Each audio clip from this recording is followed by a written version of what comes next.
Welcome back to Dark Radio. Some roads were built for travel, for the rhythm of headlights cutting through the night, but in the shadows, even the safest highways can turn into corridors of death. Southern California in the late 1970s was haunted by such a nightmare. A man in a faded green van drifted across the freeways. He wasn't searching for a destination, he was searching for prey. With a disarming smile and an air of normality, he lured young boys and teenagers inside. And once the van door slid shut, their fate was sealed. His name was William Bonin. The press branded him with a name that would chill the state to its core, the Freeway Killer. In little more than a year, he scattered bodies along the highways, transforming ordinary roads into graveyards of horror. Tonight, we revisit the bloody trail of William Bonin, a man whose heart beat like a human's, but whose soul belonged to something far darker. By the summer of 1979, William Bonin's green Chevrolet van had become more than just a vehicle. It was a coffin on wheels. The first victims began to appear, their bodies discarded like refuse along the freeways of Southern California. That summer, Bonin found an accomplice, Vernon Butts, a 22-year-old drifter obsessed with the occult and sadistic rituals. Together, prowled the highways at night, searching for runaways, hitchhikers, or simply boys unlucky enough to be standing by the road. Their first known victim was a 14-year-old boy. He vanished after accepting a ride, and days later his corpse was discovered by the roadside, bound with nylon cords, battered and strangled to death. The pattern was emerging. Bonin's modus operandi was both calculated and cruel. Victims were lured into the van, tied down, beaten, sexually assaulted, and then strangled, often with the very ropes that bound them. Vernon Butts, encouraged by Bonin, joined in the torture.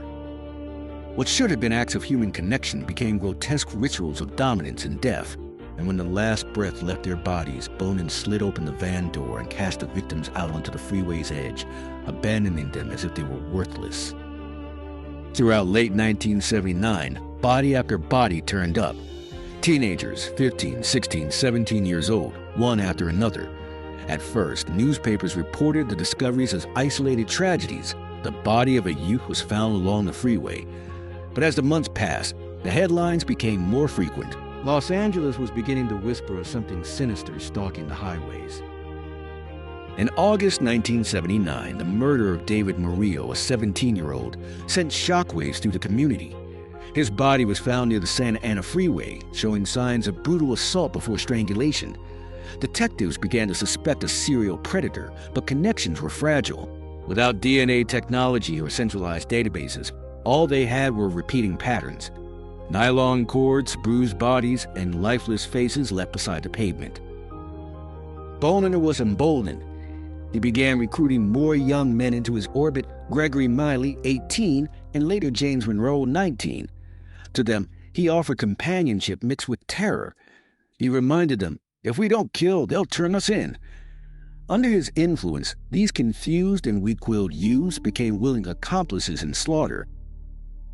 Each murder deepened Bonin's obsession. He confessed to Vernon Butts, I like watching the life leave their eyes. Killing was no longer just an act. It was an addiction, a rush that only intensified with every victim. California's freeways, once symbols of freedom and progress, became corridors of fear. Families mourned, communities whispered, and parents warned their children to avoid hitchhiking. But the warnings were too late. Bonin's van kept moving, prowling the neon-lit nights of Los Angeles, a predator disguised as an ordinary man.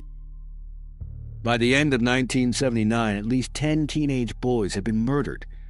And this was only the beginning. The monster in the van was just warming up. He had tasted death and would not be satisfied until he had drowned in it. Police, meanwhile, were overwhelmed. They struggled to keep pace, chasing leads that went nowhere, watching the body count rise. Without the forensic tools of the future, their work felt like chasing a phantom, and William Bonin knew it. He used that time, that slowness, as his shield. Part 2 ends on the darkened highways of Los Angeles, late 1979. The city lights glittered, cars sped past, but hidden within the night was a slow-moving van. Behind the wheel sat Bonin, nylon cord wrapped tightly in his hands, a cold smile on his face. Ahead, a young hitchhiker raised his thumb, believing he had found a ride home. He had no idea it would be the last ride of his life. By 1980, William Bonin's killing spree had reached a terrifying peak. What began as isolated murders had now escalated into a relentless wave of death, sweeping across Southern California. Bonin was no longer acting alone. He had created a small circle of accomplices, each corrupted by fear, manipulation, or their own twisted desires. Among them was Vernon Butts, his most loyal partner in crime, a man obsessed with occult fantasies and sadistic rituals. Then there was Gregory Miley, a weak-willed drifter who Bonin used to tie up victims and hold them down during assaults. Finally, James Monroe, only 19, easily manipulated by promises of friendship and veiled threats. Together, this unlikely group became the machinery of terror behind Bonin's reign of violence.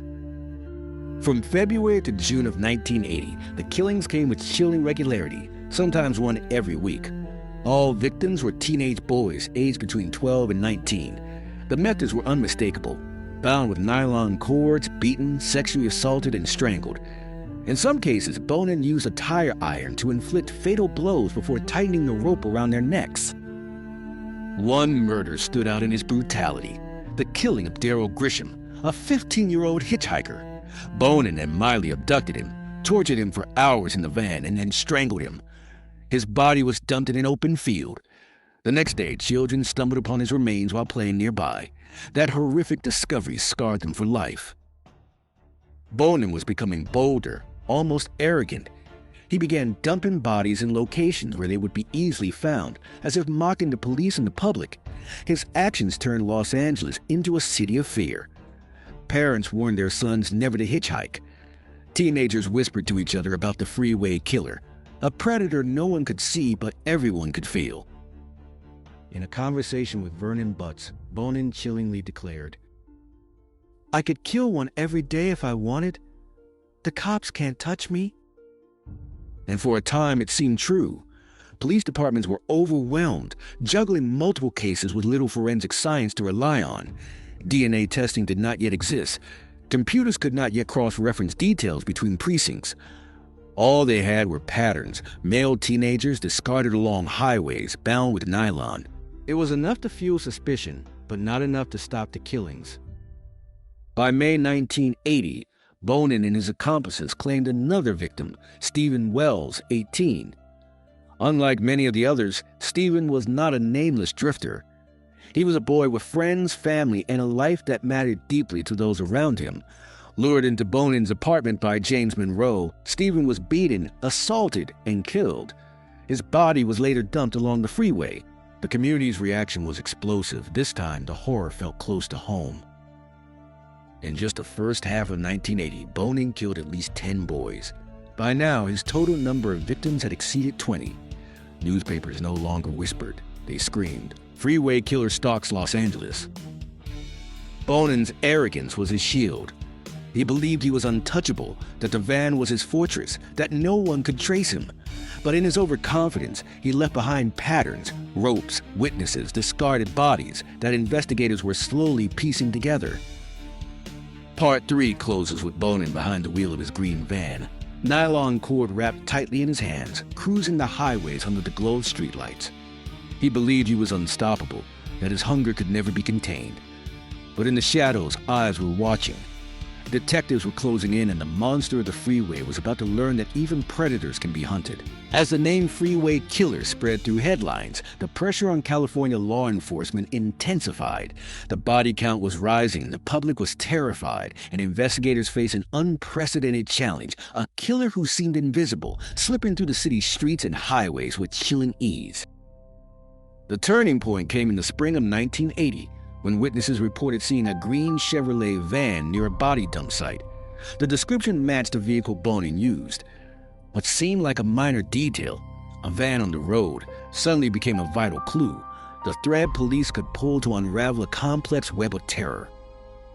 Around the same time, a teenage boy who narrowly escaped from Bonin's grasp came forward. He recalled being offered a ride on a freeway by a middle-aged man. Once inside the van, he noticed something deeply unsettling. The doors were locked, and nylon cords and tape were present. Panicked, he seized a chance to escape at a red light. His testimony aligned perfectly with other abduction reports and the van description, offering investigators the first concrete lead. Detectives began to piece together Bonin's history. He had prior convictions for sexual assault on minors and had spent time in psychiatric treatment. Law enforcement now had a suspect whose past hinted at danger, but the scale of his crimes was still largely unknown. From May 1980 onward, police implemented a covert surveillance operation.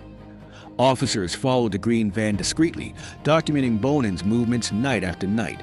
They observed him cruising the highways, scanning for young boys, evaluating potential victims with predator-like precision. Each stop brought a tense moment. Any wrong move could trigger a deadly encounter.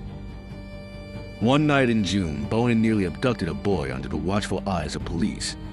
The teenager, sensing danger, refused to enter the van. Bonin drove off, unaware that detectives were tailing him every step of the way.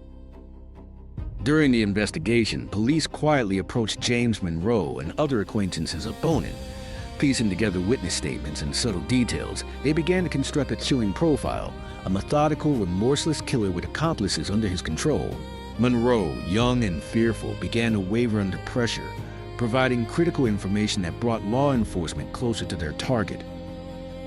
On June 11, 1980, authorities decided it was time to strike. Bonin's addiction to killing made him predictable. He could not resist the lure of a new victim. Police set up a sting operation, determined to catch him in the act. That night, Bonin drove the green van along Hollywood Boulevard, eyes darting for a vulnerable teen. He stopped, inviting a boy inside, and the van rolled toward the freeway. Hidden in the shadows, officers waited, listening to muffled sounds from inside, the unmistakable sounds of struggle. Then, in perfect timing, they struck. The van doors were flung open. Inside, a boy was bound, gagged, and terrified, while Bonin held a nylon cord, preparing to strangle. He was arrested on the spot. California finally had the man responsible for more than a year of terror in its grasp. But the nightmare was far from over. What awaited law enforcement were horrifying confessions, more accomplices, and a chilling list of victims, each one a testament to Bonin's relentless brutality. Part 4 closes with Bonin in handcuffs, being pulled from the van that had been his mobile killing chamber. Onlookers watched in stunned silence, while officers exhaled quietly.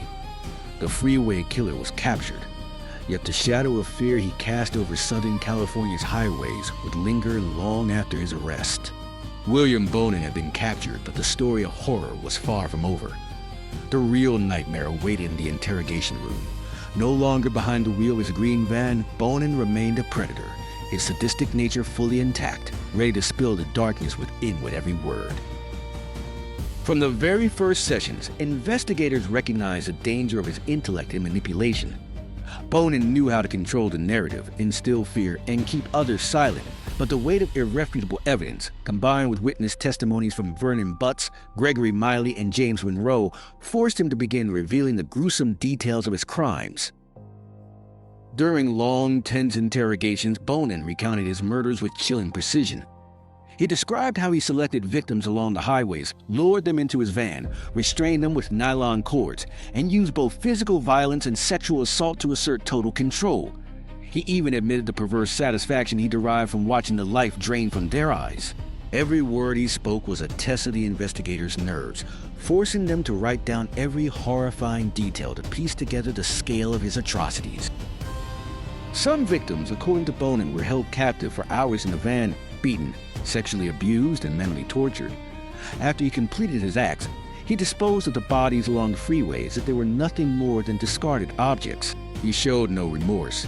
Instead, he narrated his crimes with meticulous detail, explaining each step in a clinical, almost detached manner. What made Bonin particularly dangerous was his ability to manipulate his accomplices. He confessed to instructing Vernon Butts, Gregory Miley, and James Monroe in the art of restraint, control, and even sexual assault, turning them into extensions of his own predatory desires. He acknowledged that without their help, his body count would have been smaller, but he saw them purely as tools, not as people. Through these confessions, law enforcement slowly confirmed the list of victims, at least 21 teenage boys aged 12 to 19, all male. The crimes shared a pattern, luring victims into van, binding them with nylon cord, physical assault, sexual assault, strangulation, and then dumping the bodies along California freeways. These details were critical for investigators to understand his methods, identify potential dump sites, and finally visualize the full extent of his crimes. Part 5 closes with the image of Bonin sitting in the interrogation room, eyes cold but calculating, a faint smile on his lips as he describes each murder in painstaking detail. He had been captured, yet the terror he left in California and the lives of his victims' families remained unshaken. Bonin's horror did not lie merely in the lives he took, but in the callousness, the emotional detachment, and the sheer ruthlessness of his soul, leaving a haunting imprint on anyone who dared to listen to his story. After months of interrogation and investigation, William Bonin finally faced the full weight of California's justice system. The charges against him were not only numerous but horrifying: multiple counts of murder, sexual assault, torture, and body disposal. Each testimony from accomplices like Vernon Butts, Gregory Miley, and James Monroe served as undeniable evidence against the monster known as the Freeway Killer. The courtroom was heavy with tension. Families of the victims sat in silence, listening to prosecutors recount the gruesome details of the crimes. The descriptions of beaten, sexually assaulted, and discarded teenage boys were unbearable to hear, each account a haunting reminder of the lives stolen. Bonin himself appeared unnervingly calm. His eyes cold, his expression blank, he remained eerily composed throughout the trial. Even as the prosecution detailed the extent of his crimes, he showed no remorse, no fear, not even a hint of shame. At moments, he even smiled subtly when confronted with the magnitude of his atrocities. His presence alone was a chilling testament to the depth of his inhumanity. Psychological experts were called to analyze Bonin. Their reports concluded that he was a cold-blooded serial killer, driven by obsession, control, and extreme personality disorders. The testimony illustrated how a seemingly ordinary man could commit horrendous acts repeatedly without empathy or moral restraint. These analyses helped the court understand the danger he posed and the inevitability of his violent behavior. Finally, the day of sentencing arrived. William Bonin was sentenced to death for multiple counts of murder and sexual assault on minors. The verdict was a decisive statement from the justice system. Even the most cunning predator would be held accountable. Law enforcement officers, families, and the community could finally breathe a collective sigh of relief, knowing that the Freeway Killer was permanently removed from society. Yet the story does not end with Bonin's death sentence. It serves as a stark warning about the hidden dangers that may lurk behind ordinary faces, the importance of vigilance in protecting children, and the strength of justice when pursued relentlessly. The lessons from William Bonin's crimes continue to resonate, reminding us that evil may lurk in the shadows, but justice, though sometimes delayed, ultimately prevails. If the shadows of this story unsettled you, you're not alone. Evil often hides behind the most ordinary faces. Subscribe to Dark Radio for more real-life darkness brought into the light. And remember, justice may sleep, but it never dies.